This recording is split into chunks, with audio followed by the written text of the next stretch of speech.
محترم عزیزانو د قوم د نارینه اولاد سره سره د زنانه اولاد د دینی تعلیم او د تربیت د دې ډېر لوی ضرورت او ډېر لوی اهمیت دی د دواړو جهانو سردار جناب رسول الله مبارک خپل زمانه کې دا کار شروع چې هر کله مسجد نبوي کې صحابه کرام مقیم تعداد زیات شو او د رسول الله مبارک نه د دین تعلیمات باغی حاصلول او زنانه به د نارینه مجلس ته نشوې راتلې باغی حضور مبارک ته یو ګیله وکړه ورته وی چې کاش مونږ الله نارینه پیدا کړی وې زنانه نه وې حضرت ام سلیم رضی الله عنها وتدا فرمایل جلالین شریف دي حضور وته فرمایل ولی وې دا نارینه ډیرو اعمالو کې مصروف دینی مونږ دا غي محروم یو باغی کې د دینی تعلیمات دا حصول هم دي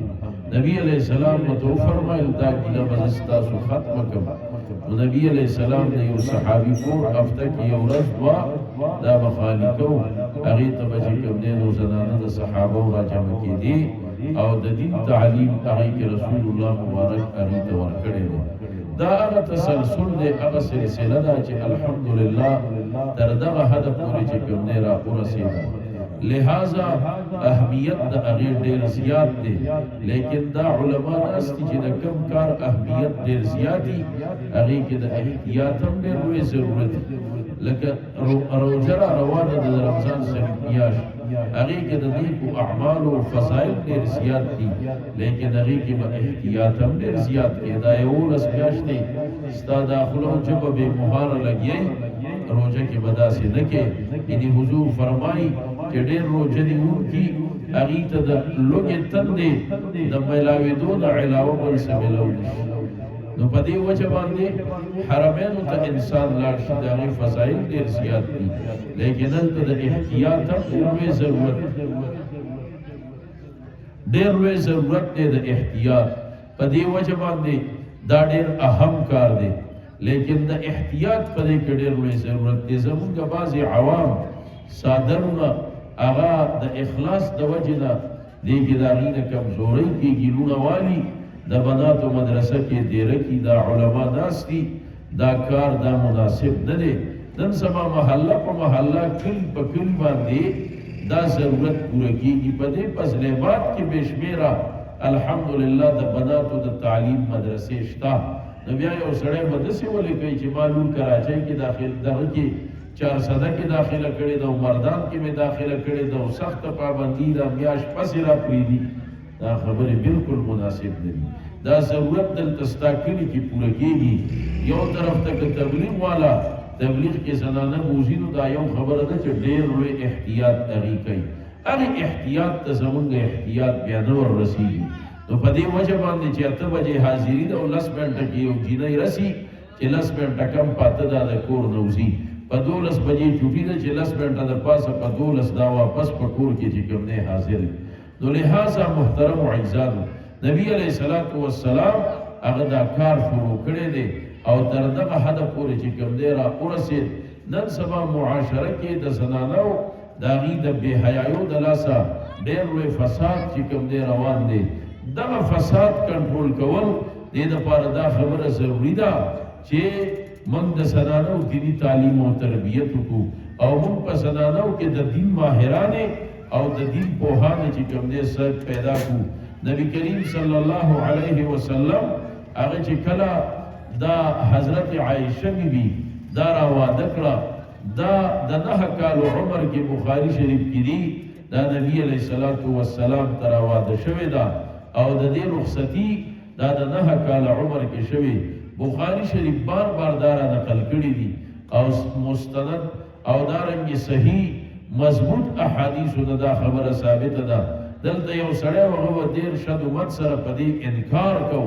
او دا به د امام بخاری کذب ثابتو یو غټ پکول به پسرو الله ته د دنیا خالق ډېره عظیمه فتنه و دې بخاری ته به د شیعاګانو کتاب وي صحاح سته ته به د شیعاګانو دا زموږ د مسلمانانو نه دي ډېر کلیپونه د هغه خبیث باندې سره جمع کړي دي چې هغه تنقیس د بخاری هغه کوي او دې واقعه باندې ډېر شد امت سره شیخ صاحب ناست دی دا د بخاری د صحیح احادیثو نه ثابت ده چې د نبی علیه الصلاۃ والسلام داغه سره د حضرت عائشه ابي نکاح او واده دا د 9 کال عمر کې شوه دی چې کله رسول الله وفات کېده دا بخاری لیکلی دی چې د حضرت عائشه ابي عمر دا اتلس کالو 9 کال دی د رسول الله مبارک سره تیر کړي دا چې را واده شو اوراله نو دې کې هغه د کم عمرې خویونه لاو مثلا دې به اولرا واخ کله غل به کور کې چې کله غني زنانای وی اکثر دا کارونه تقسیم کړي چې پلان کې بځای جارو کوي او پلان کې بلوخیل زی او پلان کې به تنور لمبه کوي نو دغه شانتي هغه کې تقسیم کارو حضرت عائشه ابيبا دغه چې کوم نه راواخستل اول به غل بخاری شریف کې دي نو دا وته پلو بشوا فتات الداجن کور کې چې بکم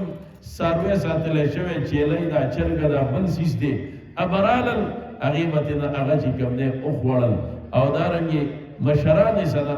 ازواج مطهرات بدیته غوسه کېدي وای ته اوس را واده شوی اوس د خوینه بدل کا لہذا دا یو ځل خفوا حضور مبارک کو فرمای بی بی عائشه ولی خفه ای ورته خپل ګینه وکړي نبی علیہ السلام مت فرمای اے عائشه بی بی تما دل نه را واده کړي چې ته وړه خاغږي ته به زه خجارو کې ته به جامې خېځه ته به پلانې کار خکې دا الله پیغمبره ستا زمانه ست بدنا ده د خزو د کور خزي خدا کارونه کوي نبی سره ده نه چې دا د ډېرو لویو فضایل حامل او وروا بخاری شریف لیکلی دي د نور ازواج مطهرات مقابله کې دې ته فضایل داسې چې کوم نه سیب نصیبو چې دا نور ته چې کوم نه سیب نصیب نو یو خدا دا چې حضرت جبريل علیہ السلام رسول الله مبارک ته د دې تصویر خودلې چې هذه زوجته دا ستا بیبی دا د دې فیصله د دې د نکاح او د واده فیصله دا د رب د طرف ته د حضرت جبريل په واسطه راغلي بیا دې په فرمایل وی رسول الله ته دا فضیلت حاصل لې چې حضور مرز وفات دا زما کور کې تیر کړي دي نبی علیہ السلام مغازی لیکلی بخاری کې چې کله په تکلیف سخت شه نبی علیہ السلام به زما بیگانه د چا کور کې زما سوال د چا کور کې ازواج مطهرات په دې پوه شو چې د رسول الله تمنا د حضرت عائشه ابي کور ته دا هغه ټول په خوشحالي ورته وی حضرت د بیماری دا ایام دا دغه کړه تیر کا نبی علیہ الصلوۃ والسلام د حضرت عائشه ابي کړه د بیماری زمانه چې کوم نه دا تیر کړه نو یوا دا فضیلت ای زما دویم فضیلت دا چې رسول الله زما په کمره کې وفات شوه دی او پیغمبر د پاره دا مسله ده چې کوم ځای وفات شي التکی به دفن کې نو زما په کمره کې هغه دفن هم دی دریم عظیم فضیلت دا چې رسول الله په کوم سحر وفات کېدا په دغه ورځ باندې حضرت عبدالرحمن صاحب زمون کور ته راغی د بیبي عائشه رور هغه سره لاس کې مسواک حضور مبارک د مسواک تمنا وکړه نو حضرت عائشه ابي ضرور د مسواک را واخیسته رسول الله مبارک له ورکړه نبی علیہ السلام متوی نه دا اشاره باندې پوهه کړ چې دا خپل کې پوس کا بیبي عائشه خپل کې دا مسواک پوس کا دا غي لاړې د مسواک کې الخطي به حضور له ورکړه او نبی علیہ السلام خپل کې د بیبي عائشه د لاړو مسواک کوو لاړې ته د حضور خپل کې پاتې شوې او دې حالت کې حضور وفات شو بیبي عائشه فرمایي وي قسم دې حضور چې د دنیا نه ته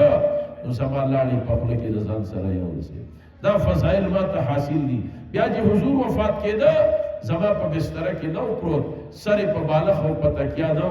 بین سحری و نحری بین حاقنتی و زاقنتی زما د سینې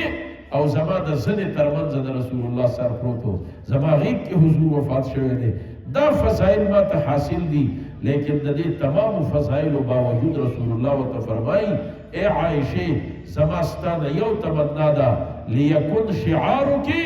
العلم والقرآن چې دنیا کې ستا پہچان او ستا شناخت دا د یوې لوی عالم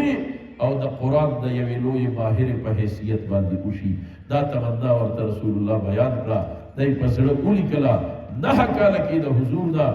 دومره سیاد کړل چې بیا رسول الله وی د حضرت جبرئیل په واسطه چې دا کوم علم دریش کاله کې الله زما سینې ته منتقل کړ دا نیم علم په تمام صحابه باندې تقسیم دی او نیمه حصہ علم یوازې د حضرت عائشه سینه کې پروت دی نو محترم عزیزانو دا هغه تسلسل دی رب کائنات دې زموږ دغه دینی مدارسو چې دا کوم د بناتو لپاره دي دا هر یو جنۍ دې الله دغه صفات او حامله وګرځي